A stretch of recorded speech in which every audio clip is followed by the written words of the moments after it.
It's always fun, right when you're about ready to press play, and you think this is going to be like a normal episode, but then Mary Beth says something and it makes it sound like it's going to be a spicy one in some cases. It's me this time. I'm the problem. It's me.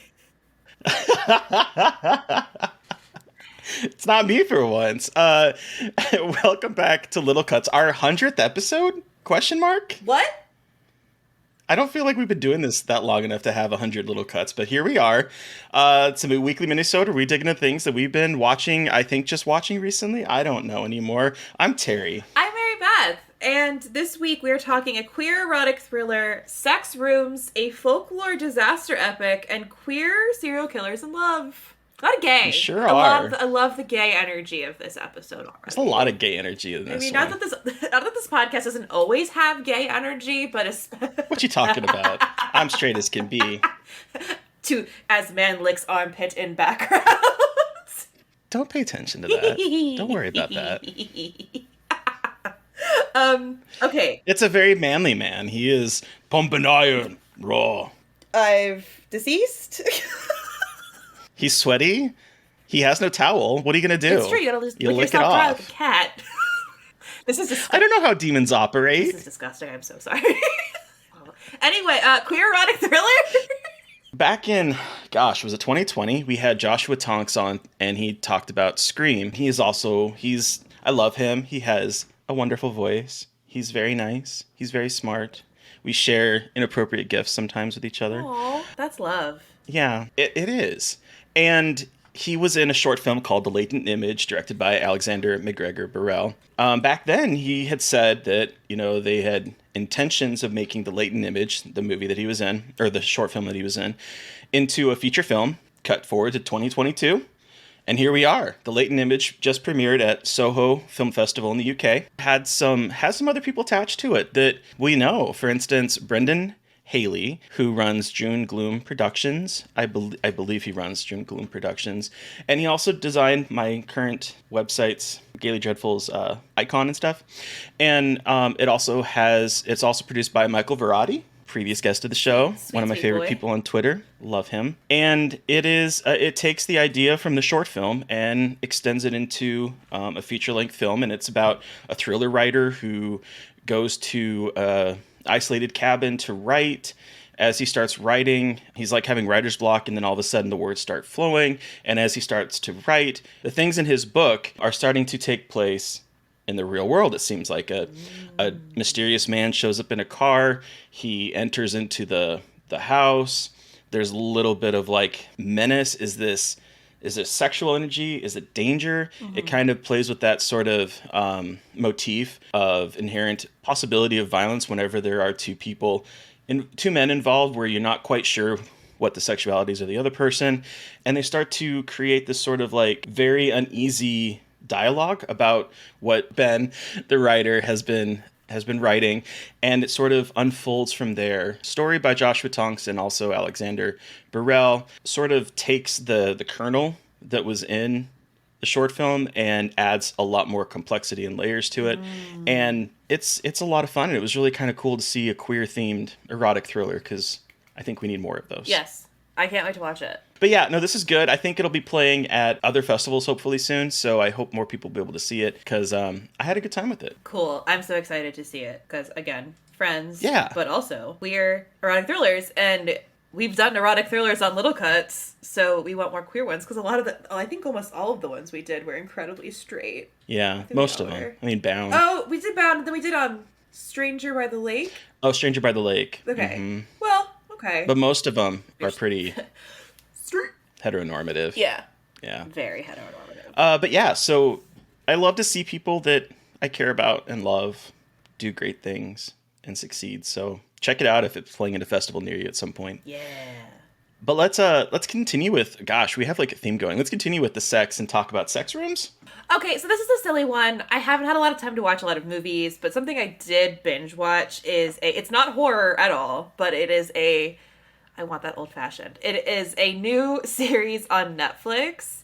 So I, with Steve and our best friends, we binge watched How to Build a Sex Room on Netflix. Okay. And It is the most charming, delightful thing I've ever watched. And so, Is you it? go into a show called How to Build a Sex Room with, some preconceived notions of what that's going to entail.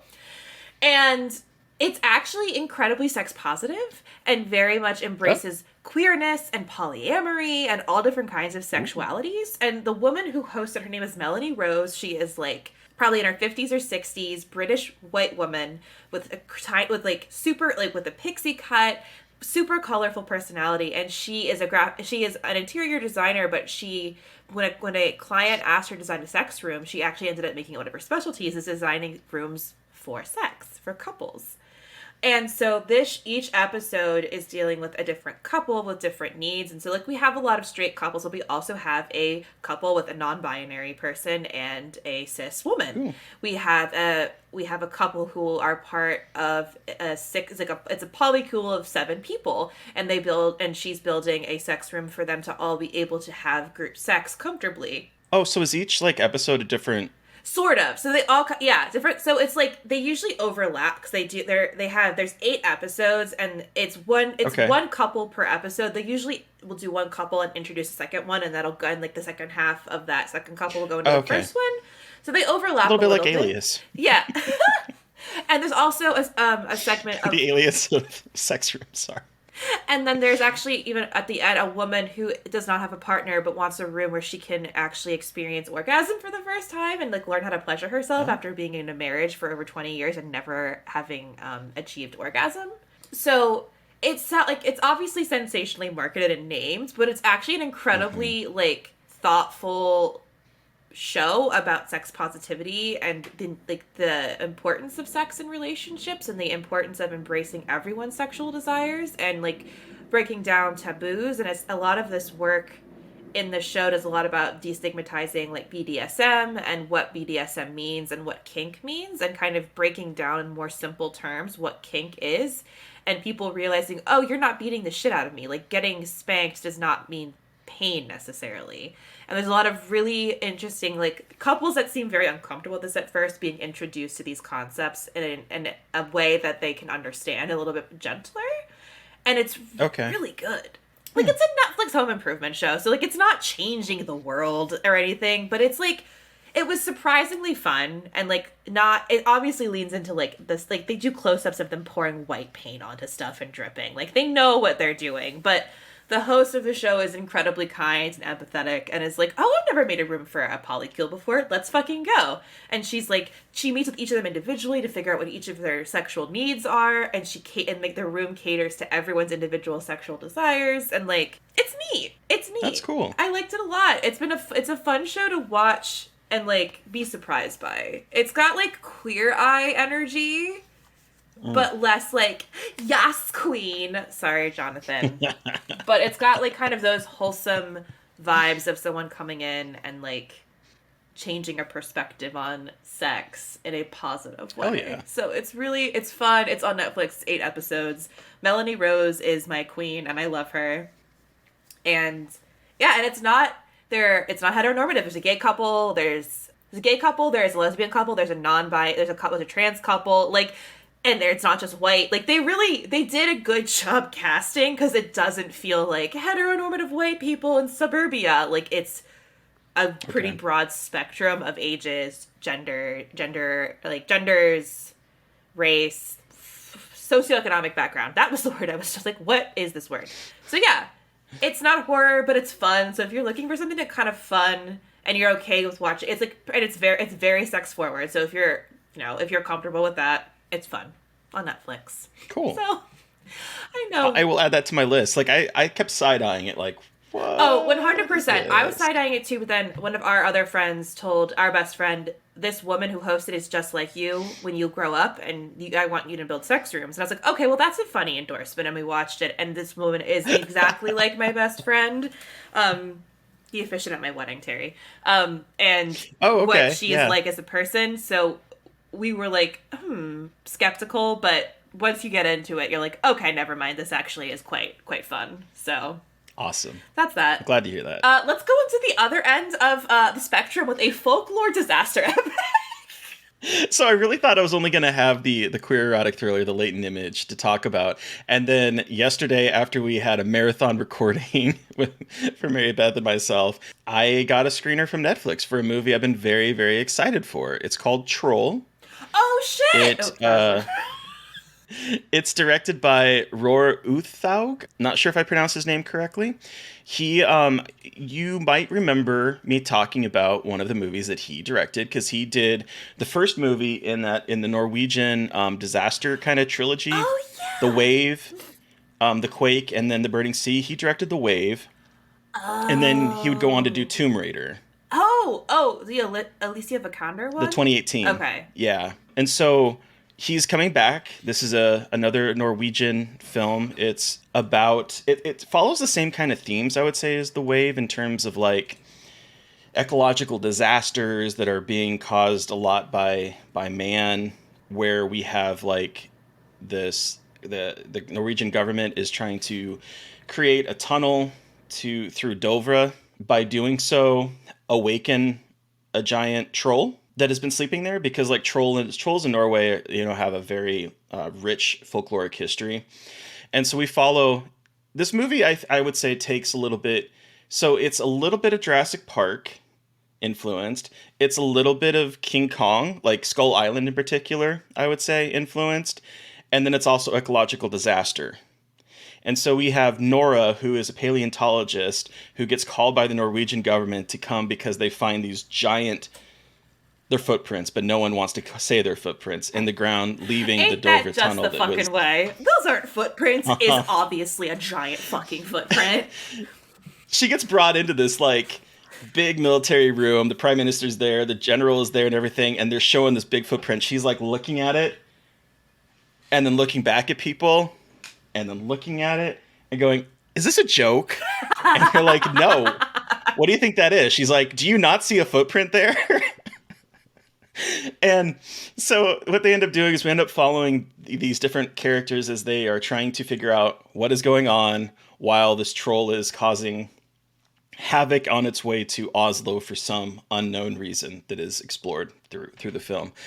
And it has a propulsive beat to it. It has like that kind of, you know, Hollywood like disaster film. You know how like they're constantly cutting between different characters in different regions, and there's Yeah. words on the screen that be like Dovra or Oslo or the prime minister's residence or something like that. Yeah. Like it has that kind of feel to it, and it's a lot of fun. It takes the idea of like a disaster film and makes it about fantasy and folklore, and it incorporates some of the traditional folkloric tales about trolls in terms of like are is this troll allergic to light?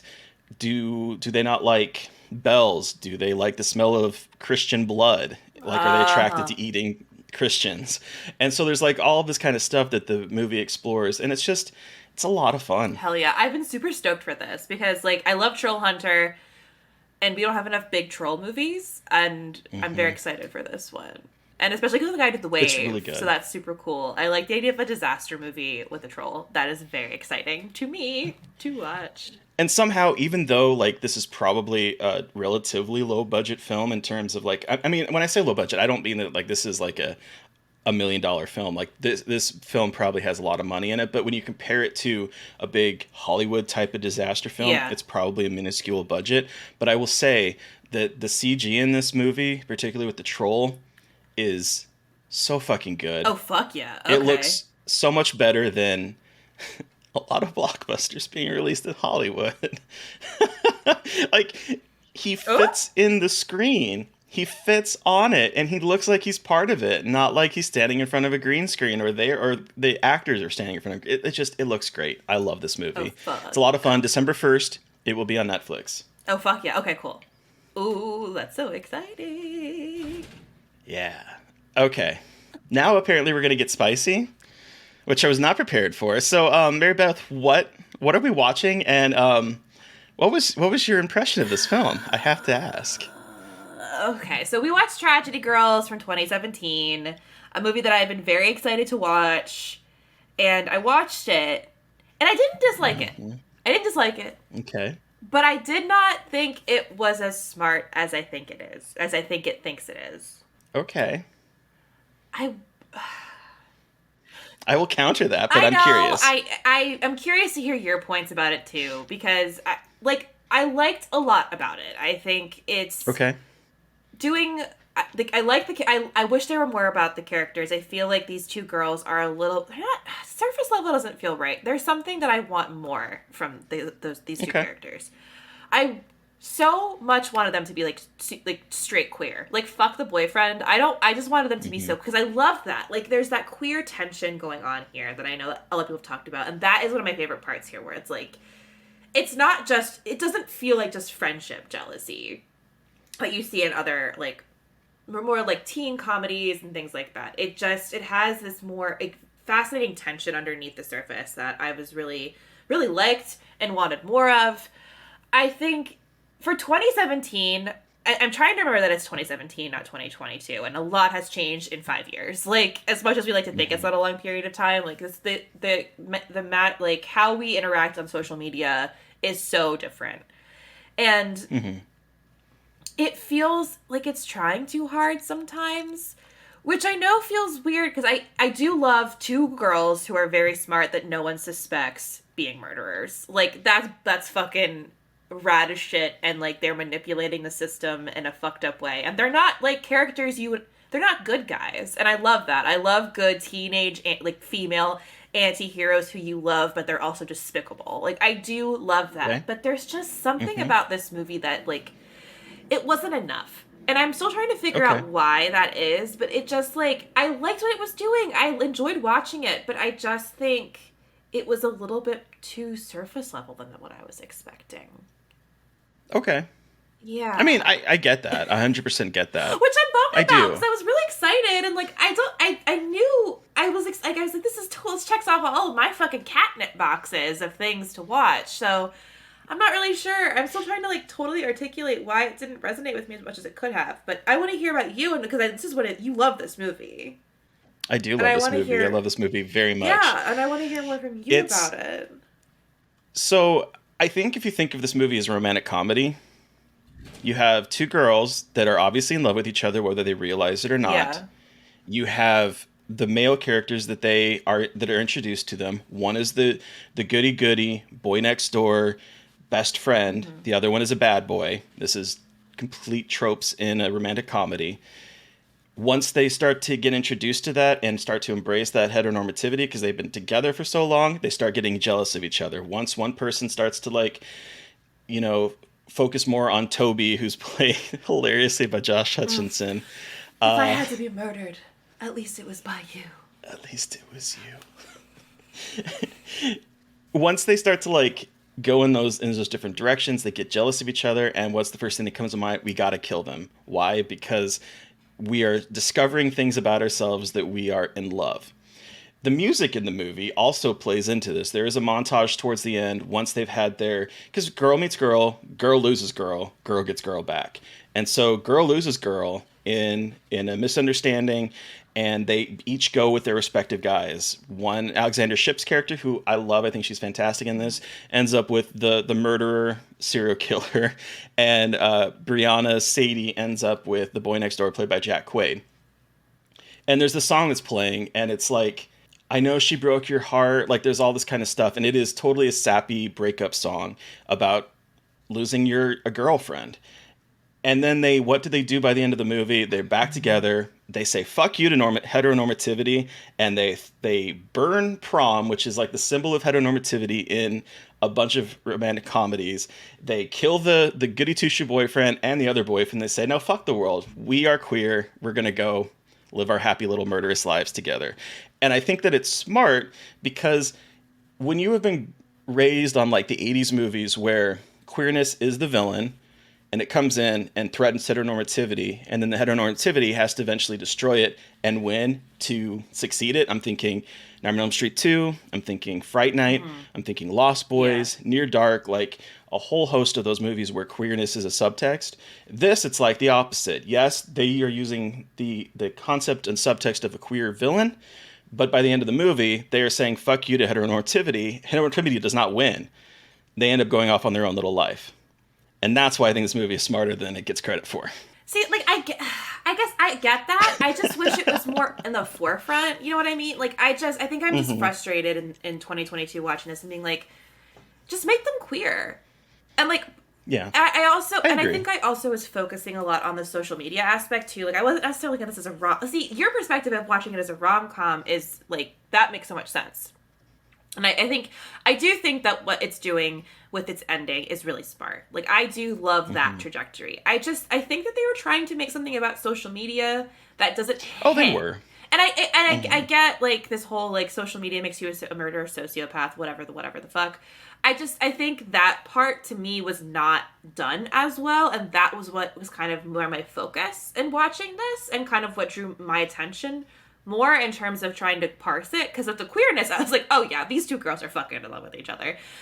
Yeah. But I think what they were trying to do was make it, okay, this is my perspective. It felt like they were trying to make a queer movie without making it queer, but then put the social media on top of it to make it seem more alluring, marketing-wise, maybe. And again, this is all pure, like, projection on my part. Oh, it's pure projection on my Yeah. part too. Oh, yeah. Because I remember like Tara Ainsley, who now runs or owns Fangoria. She's a producer on this, and when I first posted, because I have an article, and we can maybe link it in the show notes. I have an Yeah. article where I kind of dig further into it. But like when I posted that article, she had DM'd me, and she's like, "Yeah, I don't think the queerness was intentional. Like it definitely had like this kind of. I don't think that's what the writers intended. So I've." But like as a queer person, that's what we But like, how can that's you what we not have to see do. that though in this movie? Like, you know what I mean? Like, it doesn't even feel like a reach at Yeah. all. Like, I think we've had bigger reaches in the history of this show with queerness, but like, how could you? Look, I know that people get annoyed when it's like, but girls can be friends too. But like, come on now, are you kidding me? Two girls who murder and like don't want them to have boyfriends? Like, I don't. Well, in the conversation too, where Yeah. like once they've broken up, and Michaela goes to Sadie and she's like, "We need to talk," and Sadie's like, "Not now. We're at school." And she's like, "Who cares?" And she's like, "Lower your voice. They're watching me." And that right there speaks to like a nugget of experience that I think a lot of closeted queer people, particularly around my age. I don't know if I can't speak to anyone else, but like around my age, that was an experience that I ran into where there was a guy I thought we might have something more, and I thought maybe this person would be someone that like I would be interested in. Maybe they'd be interested in me. And then there was a day where like they just stopped talking to me immediately, and it was like this. This moment felt very like full of that kind of intention Yeah. where it's like, yes, they're talking about a murder, and that's not what, and she obviously doesn't want to talk about it because they've killed people, right? So like it makes sense like on a narrative level, but like stripping away that text and looking at what is the deeper meaning behind it, it rang true of like a lot of closeted people, that one person maybe gets popular or one person falls in with a different crowd and is like, oh, I don't want to talk with you because I don't want people to think that I'm queer too. I always do also think it's interesting when like men write movies like this. Yeah. And again, I'm not saying that men can't write movies about women and young women. It does make a little bit of like a ooh in my head, a little bit of a ooh. Mm. I think that it's handled. I think it's handled pretty well here. I think that these are Yeah.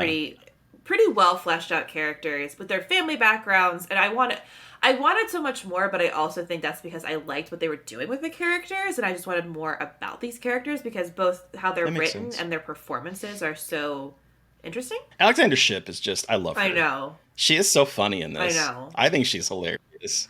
Yeah, so I think this movie I have to noodle on a little bit more. I liked it overall, but there's just something about it that didn't like strike me as much as I think it struck you. I get that. But I'm glad I saw it. 100%. And I think it is an interesting kind of. I mean, goddamn, fucking Carrie shit with them chaining everyone in and burning down the prom. Iconic. I love it. And I love, Iconic. regardless of if they think it's queer or not, that's some like girls coming together and beating like assumptions about internalized misogyny. And also, it's a white girl and a black girl. Like, we also don't ever see that kind of thing. And I know, like, that's not really like, race is not a conversation in this movie, which I think is actually pretty forward thinking for a 2017 movie. Mm-hmm. But it's still like important to note, like, a black character or a black actor was put into this role, and it was just like, yeah, see, look, you can do these things and it doesn't affect the quality of a movie. Like, actually, she's one of the best parts of the fucking movie. So it's just, it is, again, really amazing to see that and have, like, what the story is and the actors who portray it. Like, it's really awesome. So regardless of why it's not like a 5-star situation, I'm still, like, really impressed by it. See, I wasn't gonna come in here guns blazing and be like, "You fucking sucked." Like, that would have been terrible. I would give you. Like, I know, it was the tone right before we hit record. Where you're like, I was like, and I'm really curious to hear your thoughts on Tragic Girls. So like, yeah. I know, like that pause. I know, it's like, I'm just not as excited about this one as Terry as I feel bad, but it's just my truth.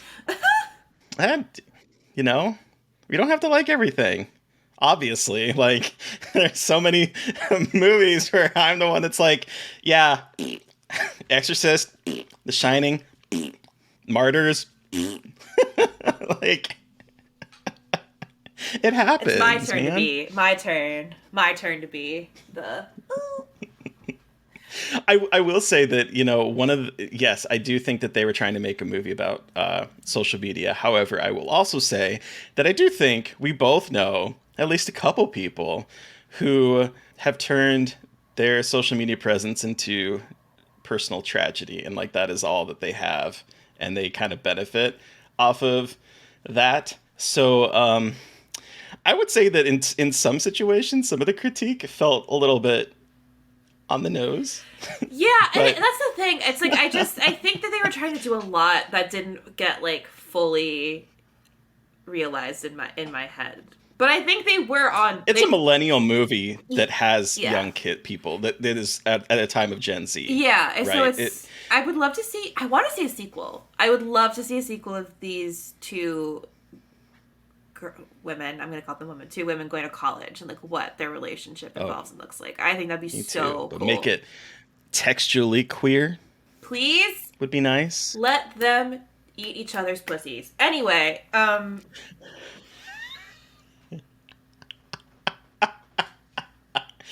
Yes. Or, I mean, look, whatever. Let's. Anyway, that's my contribution to society on this beautiful day. So we have, this marks the end of our horror comedy series. We have gone chronologically through a lot of different horror comedies. Wow, we have gone. But it's been really cool to, like, see how it's changed and see what stayed the same and also watch what horror comedies have really shaped horror in general. So it's been quite a journey. It has. And I meant to bring this up before we started recording, but I'm going to put you on the spot now. Since we're done with this series, what would you say is like your favorite that we've seen? Or the one that like immediately jumps out? I can say mine while you're thinking. Yeah, you go first. My favorite is actually the old Dark House? Yes. From 1932. I was like, yeah. James Wales' The Old Dark House was probably my favorite horror comedy that we've seen that I had not seen before, I should also say. I thought that movie was absolutely gorgeous. Was both creating and lampooning the sort of like strangers in a house subgenre of horror. And I thought it was wicked. I really enjoyed that. That one surprised me more than I expected it to, for me personally. The two that popped into my head are not necessarily ones that were like good, but it was it was the Spanish horror comedy that we watched. Oh yeah, The Spectre's Road. What it was called? Yes, The Spectre's Road, and I think it's I think just because it was a horror comedy from not America, and I think it was just really cool to see that and like what comedy looks like and like an early horror comedy looks like not in the US. So I think that, and the skeleton imagery fucking cracked me the fuck up. Like, it's like one of the images that pops into my head whenever, like, as soon as you talked about horror comedy, like, I think of that image because it's just like so goofy, but I love it. And then the other one that actually popped into my head was the one with Dan Aykroyd. Oh my god. It was nothing but trouble. Like, it's so problematic. dramatic and not good, but it's so ridiculous. It's so crazy. It's so wild, and no one talks about it. That like it just stuck in my brain as like this weird fucking thing that shouldn't exist, but it does. And it's that one because I think it's the whole context around it too, and just what it is. I kind of loved it for all of its problems. You know what I mean? Like, yeah, I get that. It's a movie that you cannot believe has been made. Like, you just cannot. Also, the movie, Purpurina Stitch is in our chat and said El Camino de los Espantos was that movie. Yes.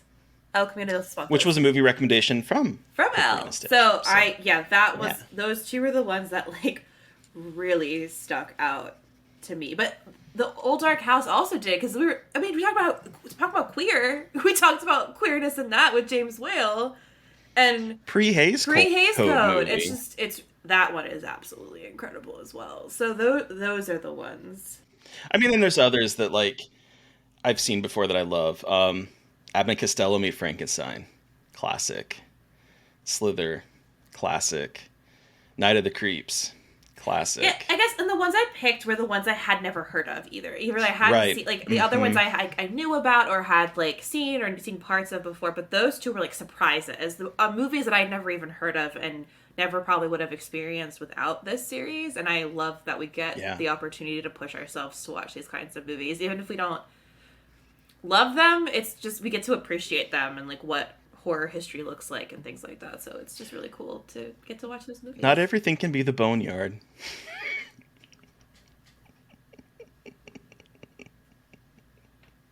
Just the poodle is not as in it as much as I thought it was going to be. Yeah. It's unfortunate. It really is unfortunate. But, we can't have it all. We can't have it all. So as you said, we are done with our horror comedy series. What adventure are we going to embark on next, Mary Beth? Okay, so like ratting on myself, I have only seen Child's Play, and I have not seen any other Chucky movies. So what we are going to do for starting the holiday season and obviously going past it is we are going to start watching the Chucky series. We have already talked about Child's Play, the first one, on the podcast, so we're going to start with Child's Play 2. So if you want to go back and listen to our Child's Play 1 episode, it's pretty early on. You can go find that. It's a more in-depth discussion with a guest. And then, but we're starting with Child's Play 2 and then watching all of them for my benefit and my education. And my benefit. Your benefit. I'm very excited. I am very them. excited. It's so funny. We always talk about this at my my favorite record store. Literally had the fucking Blu-ray 7 movie collection of Chucky. So I think I have that exact one somewhere. Yeah, and I'm super stoked. Really, you know what I'm most excited for? Jennifer Tilly. So I've just can't wait. Once we get to Bride of Chucky. I can't fucking wait. So I'm very excited for this series, so I can finally heal up some spots that are empty in my horror knowledge. But then, who are we talking to on Monday? We are talking with podcaster and YouTuber Bobby Torres. He's the host of the Bobby Likes It Spooky YouTube series. He's also a co-host on a couple podcasts. And he brought with him, the 1990 miniseries It. Yeah. So, read my Letterboxd review of It, and that'll give you a preview of my journey with that movie. But yeah, so we talk about that. We talk about the book, because the book is Terry's favorite novel. Read it 6 times or so. It's so wild probably. That you read that book so many times. I respect it and love it. It's just wild that you've read that fucking ginormous tome so many times. Mm-hmm. It's huge. So yeah, we talk about that. We talk about the miniseries. We talk about the new movies that came out. We sort of just dissect it as a whole. Yeah, it was fun. Can't wait to hear everyone's opinions. Bobby's great. I love him. I know. Oh, we all have a lot of opinions. We sure do. Anyway, so listeners, you have heard from us, but we want to hear from you. Did you watch one of the movies or shows that we talked about on the podcast and have thoughts? Do you have suggestions for things we should be covering? send us an email at scarredforlifepodcast@gmail.com, or you can reach out to us directly on Twitter. I am at MB McAndrews. And I'm a Gaily Dreadful. Sorry, I was burping. And of course, don't forget to follow the podcast on Twitter at Scarred Podcast. And if you've stuck along this long in our wrap up, we are not wrapping out. Oh my god. You do not want to see me do some raps. Although I will say that I can do Handlebars really well. The Flowbot song. That was my go-to karaoke jam for a while. Fuck Anyway. Yeah. Wow. I'm going to file that one back into my Terry knowledge part of my brain.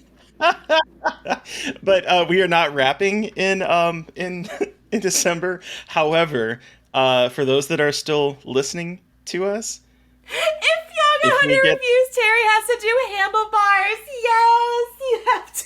Yes. Okay.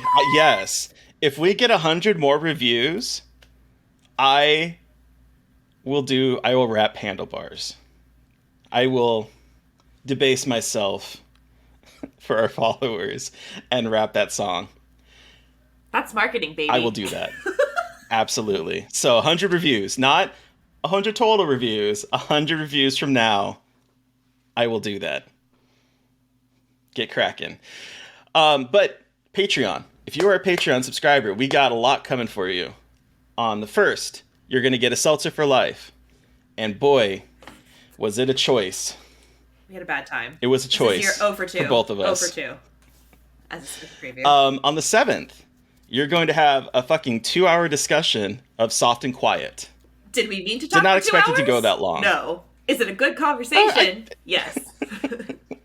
We didn't have a plan. We just didn't have that long of a plan. But it's great. It's a great episode.